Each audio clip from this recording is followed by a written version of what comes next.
السلام عليكم ورحمة الله تعالى وبركاته. مرحبا بأعزائي الطلبة والطالبات، أتمنى أن تكونوا في أتم الصحة والعافية. إذن في هذه الحصة سأشارككم موضوعا خاص بالتحولات النووية الخاص بالمستوى الثانية بكالوريا. إذن فهو تمرين ربما قد يكون في سنوات البكالوريا السابقة. إذن فوجدت بأنه موضوع مهم يستحق المشاهدة، فرأيت أن أتقاسمه معكم.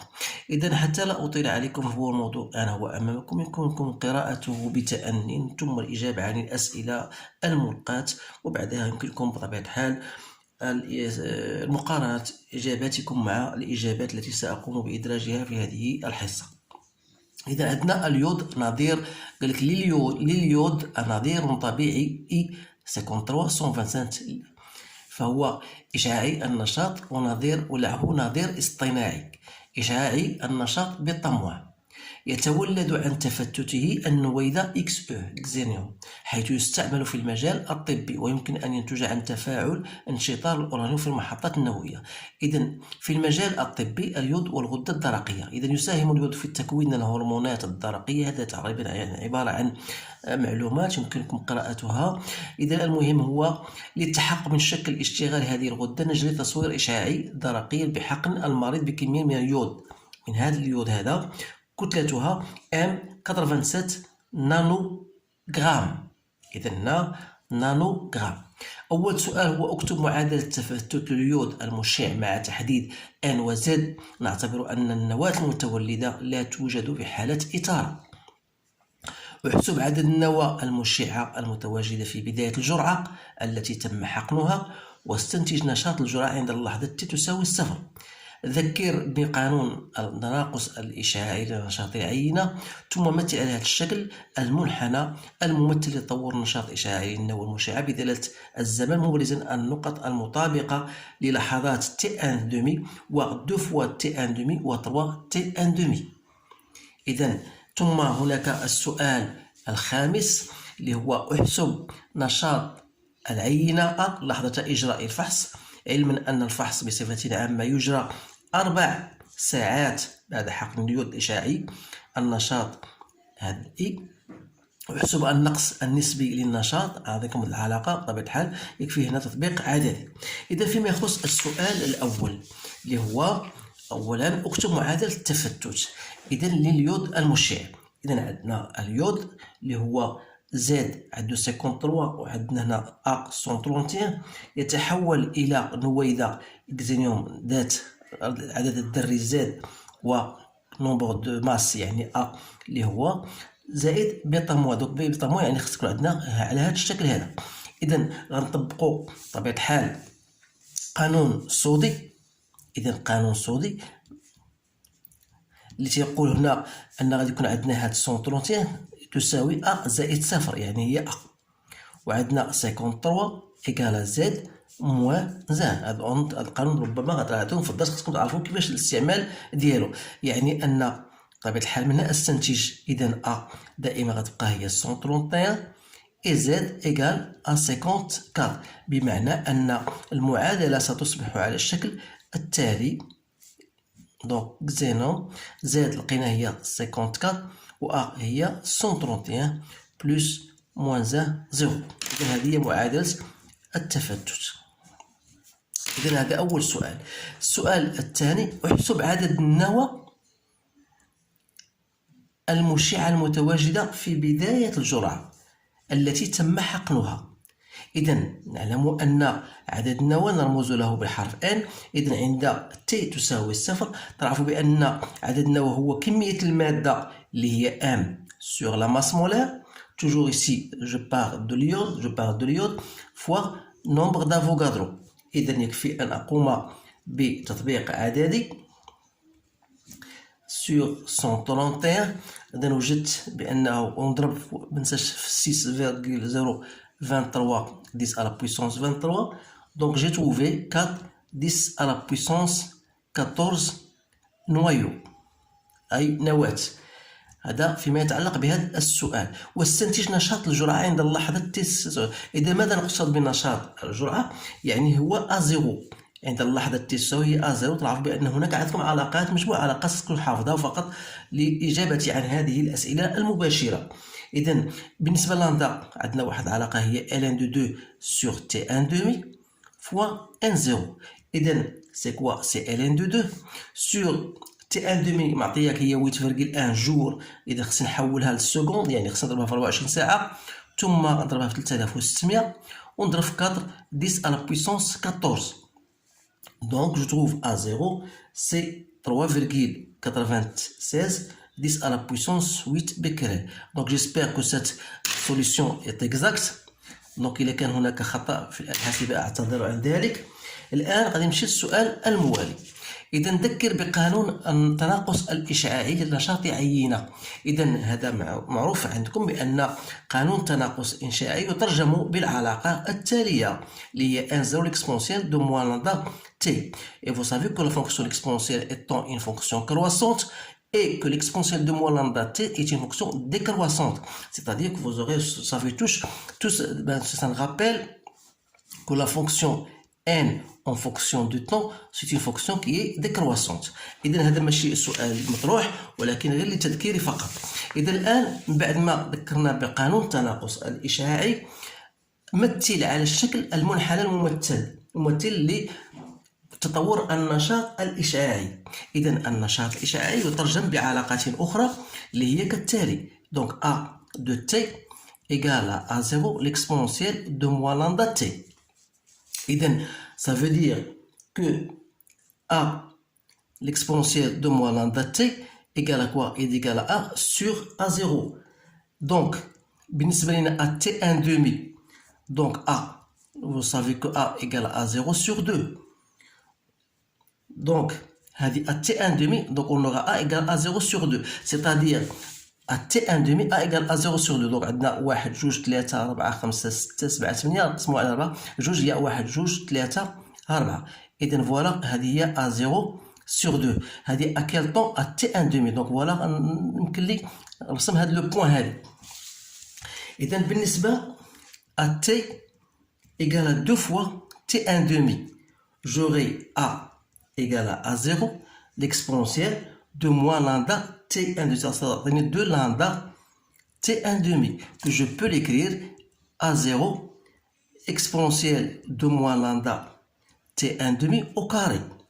إذا ما تنساش بأن l'exponentielle de moins lambda T1 demi égale à A0, c'est-à-dire A0 sur 2 que je divise par A0. Donc ça me donne 1 demi. وبالتالي A غتكون في هذه الحالة هي A0 1 demi au carré. Autrement dit A غتكون هي A0 sur 4. إذا هذا فيما يتعلق ب 2 T1 demi غتكون عندنا A0 sur 4. غنشد هذه نقسمها على جوج. Donc voilà son point هي هذه. C'est bien. Donc الآن بالنسبة قاتي pour 3 T1 demi. Donc à T égale à 3 T1 demi, j'aurai bien sûr voilà, j'aurai A égale à quoi? Égale à A0 toujours l'exponentielle de moins lambda T1 demi, cette fois-ci à la puissance 3. C'est-à-dire j'aurai A0 et comme هذا هي A0 sur 2 donc غتولي عندنا هي 1 sur 2 à la puissance 3, donc c'est 1 sur 8. Donc c'est A0 sur 8. Donc voilà, j'ai déjà A0 sur 4. Donc si je la divise en 2, ça donne A0 sur 8. Donc voilà. Donc à l'instant t égale à 0, j'ai A0. Donc je trace ma courbe d'une façon grosso modo pour vous donner tout simplement l'allure de votre courbe. Donc voilà l'allure de votre courbe. Donc voilà. إذن voilà الرسم ديال المنحنى. الآن أحسب قال لك نشاط العينة عند لحظة إجراء الفحص، علما أن الفحص يتم بصفة عامة بعد 4 ساعات. إذن يتم بعد 4 ساعات.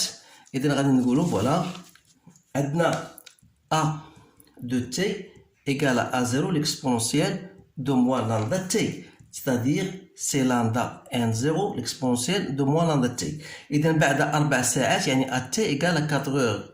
Donc ça veut dire que à cet instant-là غتكون هي ماذا؟ هي lambda n0 l'exponentielle de moins 4 lambda.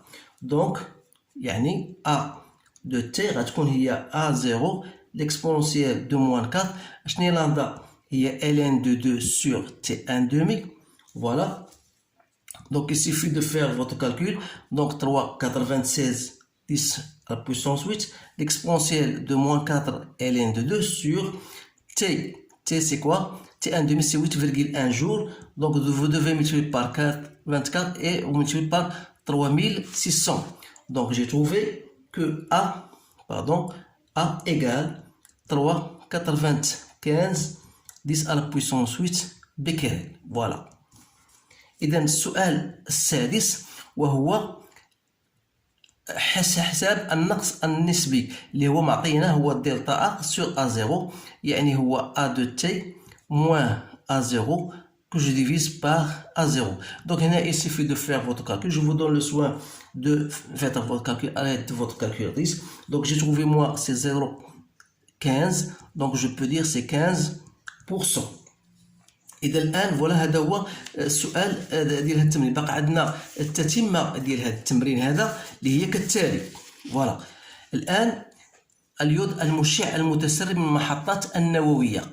إذا خلال انفجار حادثة تشيرنوبل تسرب إلى الفضاء 100 كيلوغرام من نواة اليود المشع تسببت في ارتفاع نسبة الإشعاع التي كانت له آثار على الكائن الحي وعلى البيئة. احسب عدد النواة اليود المتسربة. استنتج A0 نشاط هذه الكمية من اليود عند لحظة الانفجار، علما أن نسبة 20% من اليود المتسرب كون سحابة مشعة حالت أو جالت مناطق شاسعة فقطعت مسافة 3000 كيلومتر، حيث النشاط الإشعاعي هو هذا. بين أن المدة الزمنية استغرقتها السحابة هي دلتا تي. استنتج السرعة المتوسطة. تسلم السكان القاطنين بجوار المحطات النووية أقراص اليود على شكل يودور البوتاسيوم قصد تناولها في حالة حدوث تسرب نووي. علل هذا الاحتياط الوقائي. إذن هذه معطيات. إذن فيما يخص هذا النوع ديال الأسئلة تنظن بأن بالنسبة للسؤال الأول هو حدد عدد النواة اليود المتسربة. إذن سنكتب كالتالي. عندنا N0 كما درنا في السؤال الأول هي M0 sur M fois NA. سيتادير عندنا 100 كيلوغرام غادي نحولوها نضربوها في 10 à la puissance 3 que je divise par 131 fois 6,023 10 à la puissance 23. Donc je trouve que N0 c'est à peu près 4,6 10 à la puissance 26 noyaux. Voilà أو نواة. إذن هذا هو السؤال الأول. استنتج A0. إذن A0 دائما هناك علاقات. A0 c'est quoi? C'est lambda N. Donc c'est lambda N أو عدد النواة اللي هو N0. Donc c'est ln, lambda c'est quoi? C'est ln de 2 sur T1 demi que je multiplie par N0. C'est-à-dire, donc ln de 2 sur T c'est 8,1 que je dois multiplier par 24 et 3600 باش نحولها للسكوند. Donc multiplié par 4,6 10 à la puissance 26. Donc je trouve que A0 c'est 4,5 10 à la puissance 20 بكري. Voilà. إذن هذه أسئلة مباشرة. الآن السؤال الثالث. علما أن نسبة 20% عندما أقول 20% من العدد النواة من اليود المتسرب كون سحابة. إذن كم سيصبح عندنا لقينا بأن هذه السحابة فهي قطعت واحد المسافة دي فأصبح النشاط هنا هو A هو 2 10 à la puissance 18 بكيرل. هنا كان عندنا واحد النشاط آخر اللي هو A0. إذن استنتج أن المدة اللي استغرقتها السحابة هي كالتالي. إذن هذا سؤال مهم جدا. كيفاش غادي نعرفوا هذه المسافة؟ تو سامبلومون من خلال عندنا 0,2 يعني أن 20% من A0 غتولي عندنا A de T égale à 0,2 à 0. C'est bien ça. Donc c'est à t il y a 0,2 à 0. بمعنى أن ولكن ما ننساوش بأن هنا l'exponentielle de moins lambda t.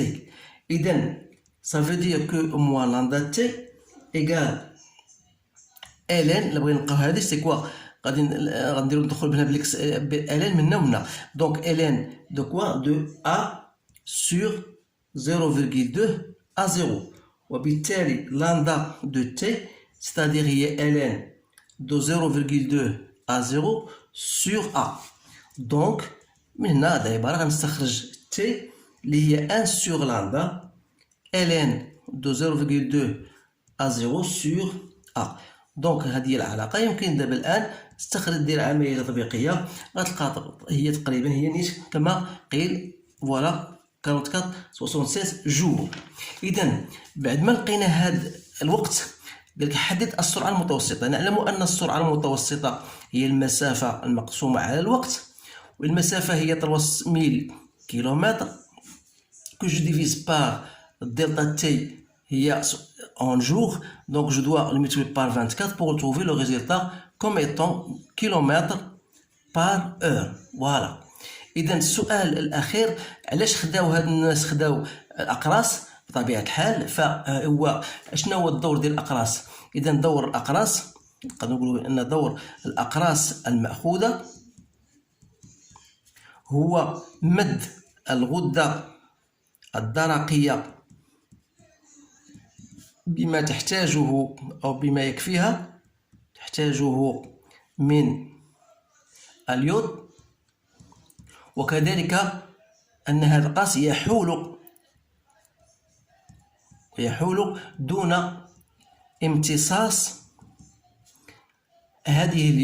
اليود المشع أو المسرب.